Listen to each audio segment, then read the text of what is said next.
Hi, welcome back to this actually first legitimate superhero movie video I did. Not movie news, even though it does count as movie news.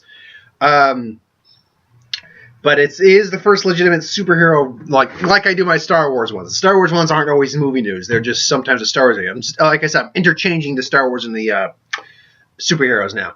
So, 1 second. There we go. Got that. Like I said in the last video, bugs. It's getting nicer outside. They're coming out. But in this, we're talking about... now, I don't know. I don't have the exact quote up in front of me, sadly. But one of the guys who was behind the recent Fantastic Four bomb fiasco came out and said why they think it failed. And they said, well, it wasn't the cast. We had a great cast there, and, some things happened.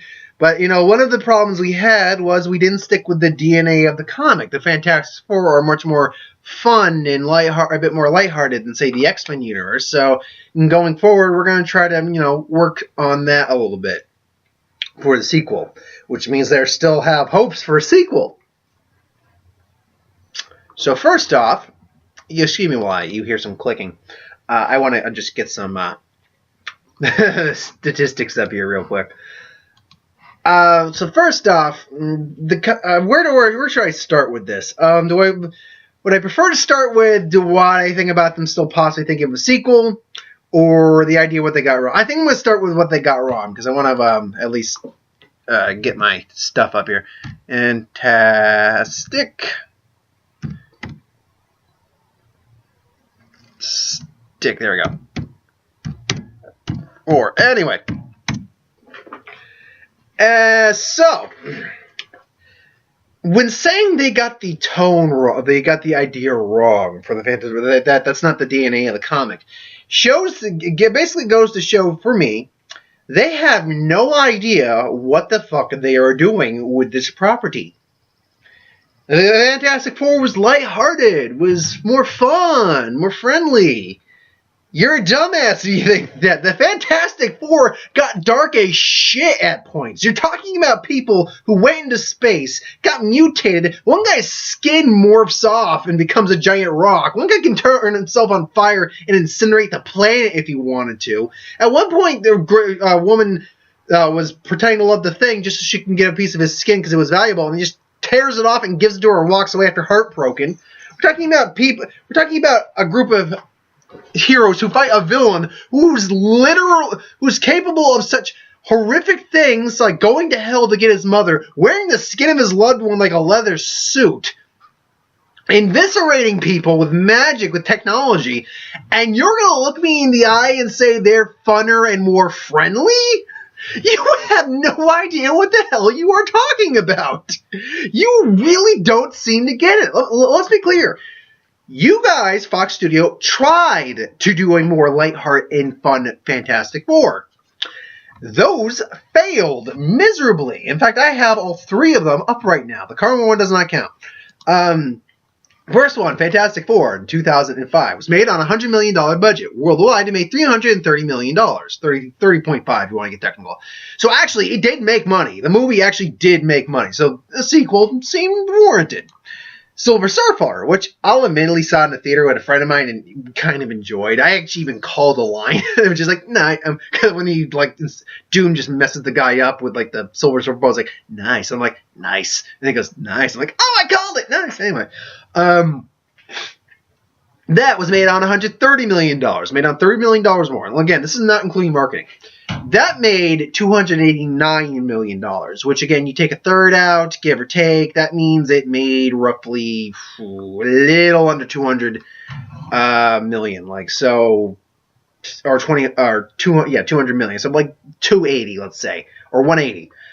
180 million. Not including marketing, which means it either lost the money or kind of more or less broke even. I'm guessing it probably broke even. Maybe even made just a little bit of money. But, hold over from the last video. Let's move on to the newest incarnation of the Fantastic Four. That was made on $120 million. Not including marketing. Include marketing, you're looking at maybe $200 million. Domestically, it only made $56 million.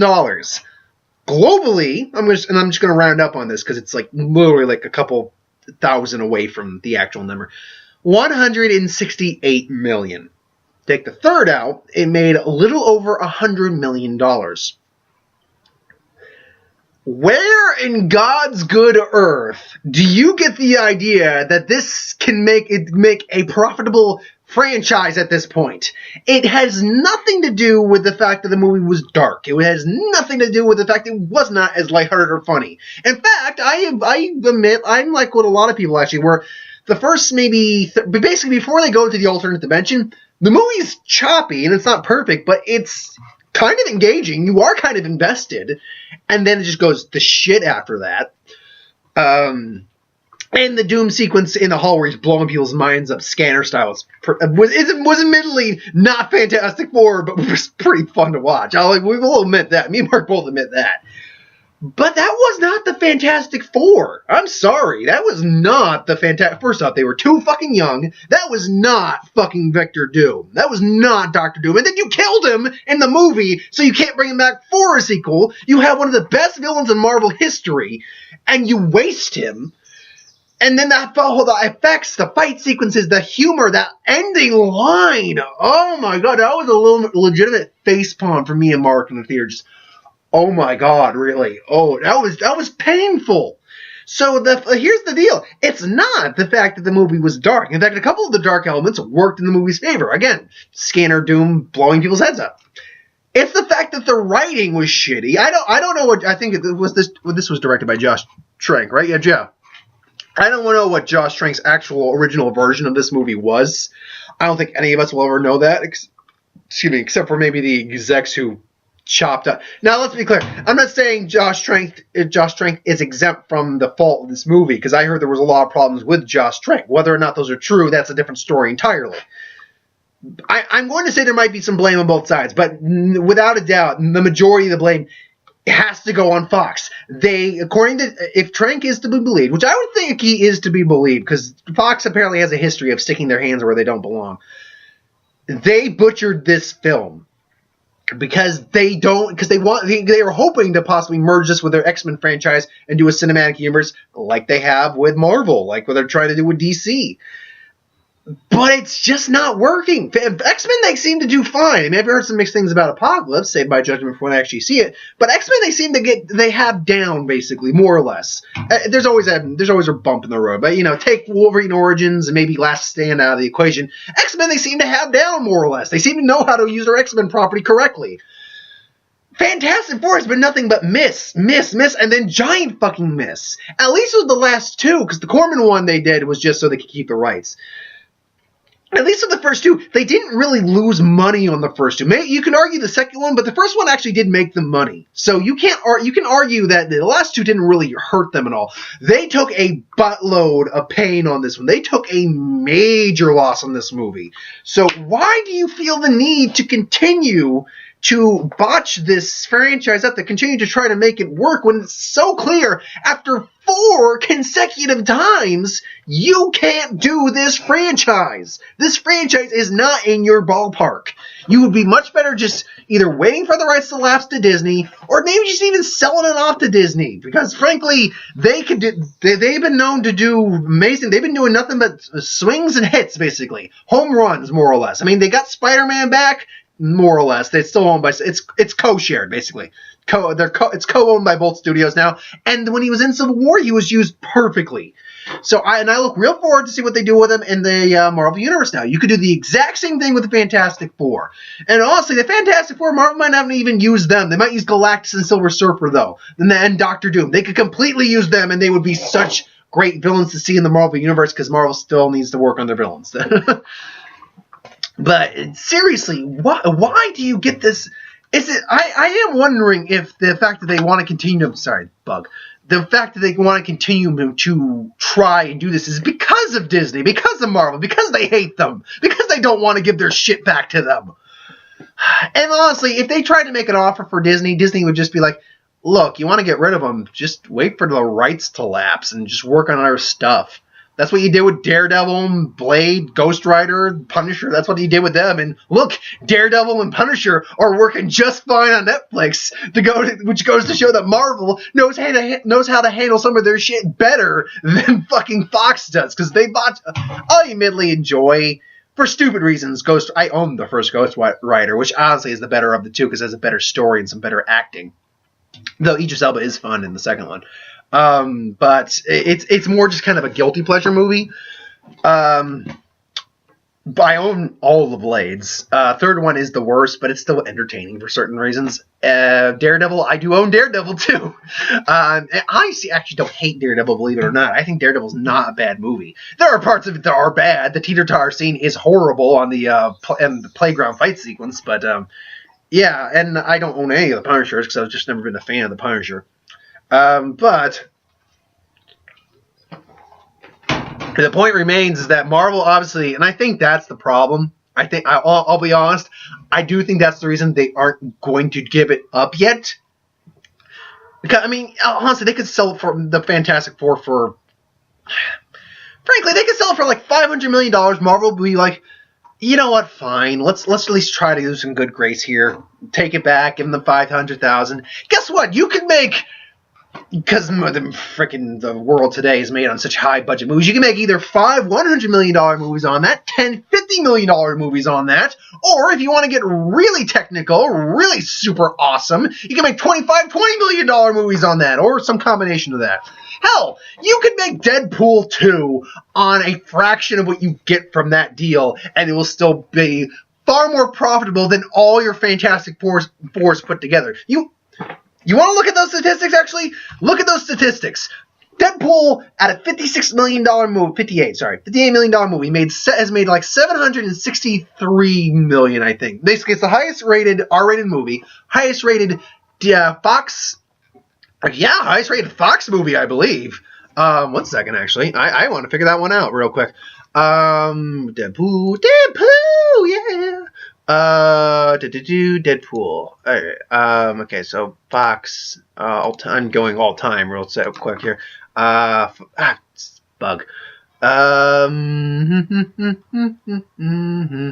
Fox. No, sorry. That was. Gotcha. Ha, mosquitoes. Technically, that's the Phantom Menace, because it was still at Fox at the time. You take the Star Wars out of it, because they don't have Star Wars anymore, though. If you take Star Wars out of the equation, then you are looking at... Hold on. Ooh, Ice Age Continental Drift just beating out Deadpool. Well, not just. Beating out Deadpool at 877 million. Oh, so close for that. And then taking the Star Wars out of the equation. Yeah, then it's Independence Day, and then comes Deadpool, I believe. Yeah, then comes Deadpool. Deadpool is still one of the highest rated, highest grossing movies that Fox has ever actually put out. Period. Put that in perspective. Period. And its total box office beats the combined box office of all the Fantastic Four movies. It's made on about $100 million less. Oh man, that actually puts a nice little feeling in the cockles of my heart. Point being, though, is why? I think it really is just ego and pride at this point. They don't want Disney to have another win on their belt. Which, yeah, they don't. Which, by the way, give it back to Disney or not, Disney's not going to be hurting for the Fantastic Four. They're doing just fine on their own. Captain America Civil War, by the way, currently, and I'm not doing the box office yet because that's tomorrow, currently stands as the 54th highest grossing film of all time, and that's before the weekend's over this weekend. I think I said I was predicting it and reaching somewhere around 900 million this week. It's at 807.7 million. I don't think it'll reach 900 quite this week. I think it'll surpass it this following week and maybe even hit the billion mark either in this week. It's going to hit $1 billion. I can guarantee you that. It's hitting $1 billion. But we'll see what happens with this. It's creeping up there into like some of the all time. Like I don't consider really big all times. I mean, I think it has to basically hit the 25 million, the 25 or 20. 25th highest, sorry, bugs, 25th highest gross movie spot. Right now it's held by The Lion King. And Lion King is barely out of the $1 billion club. It either needs to be, actually no, it would have to hit the $1 billion club basically, more or less, to really be all-time. Basically, there's 24 all-time box office rated movies, and that's because they all hit over $1 billion. So, I'm digressing now because I've pretty much said my piece on this, is that Fox, stop being dicks.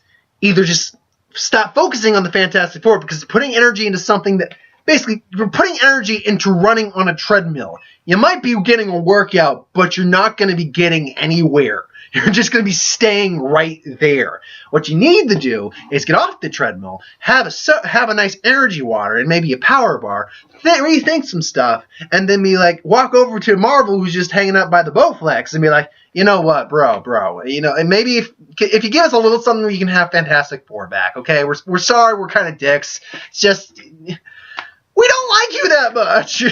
But we don't know how to work with this. I'm sorry. That's it. They're kind of being whiny children at this point. I hate those inter-studio politics and, you know, problems with each other.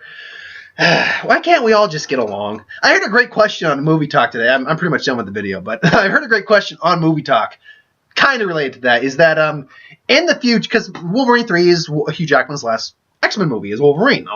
But they raised a good question that he once stated that he would love to have Wolverine in the Marvel Cinematic Universe. So if, in some brilliant, lovely scenario, if Fox and Marvel and Sony, they all came together and one second, come on. Damn bug. I missed him. If they all came together and finally, like, you know, set their differences aside, maybe created like a joint cinematic universe between the studios, could they see Hugh Jackman coming back one more time for a Marvel Disney movie? So just my thoughts on that question, which is an actually really good question when you think about it. Is that one of the things that would bring him out of retirement? If it happened, I agree with what the answer they gave was, that if it happened like in the next 2 to 3 years, maybe even 5 years, that might be pushing it in terms of it, because he's like 48 now, Hugh Jackman. And the workouts are just are just so much for him to deal with. Part of the reason why he wants to hang up the claws and go out on a bang. If it would happen in the next maybe 3 to 5 years, I could see him coming back one more time, because that'd be like him reinvigorating for Wolverine to do. Reintroduce Tony Stark, Captain America. You can actually now make it like he fighting the Hulk. Can you think about it? It'd be awesome. But in the more realistic scenario where this happens, where it happens maybe like 5 to 10 years down the line, where they finally set their differences aside, no, they'll have recasted Wolverine at that point, and we won't get Hugh Jackman. Now, that being said, it just occurred to me, when Hugh Jackman's done with Wolverine, he's pretty much done with Fox at that point, even though Fox will love him and have him try to be in stuff as much as they can. You think Marvel will be up to be like, Hugh, you're done with Wolverine. We got a role for you if you want to maybe try being in this universe. You know, now that I think about it, I'm going to save that idea for a different video entirely, because that is an interesting idea in my mind. You know, when these actors' contracts are pretty much done with these movies and studios, even though they're not the studios per se, they'll still work with the studios because they work with everything. Hugh Jackman has been involved in, I think, Disney movies before, and he's been involved with WB. He's been involved with Fox, so anything's possible. Different subject entirely for a different time. That idea actually makes me excited to do a video on that, so I'll have to think up some stuff for that one. Anyway, though, I digressed long enough on this. That's my thoughts. I'm not a big fan of the whole. I am at this point one of the people says, let it last back to Marvel. Marvel will do something with it, or they won't. Point being, though, you guys can't do anything with this. You guys have tried 4 times and have failed. So thanks for watching. Hope you enjoyed. Like, comment, share, subscribe, and I'll be back for one more video.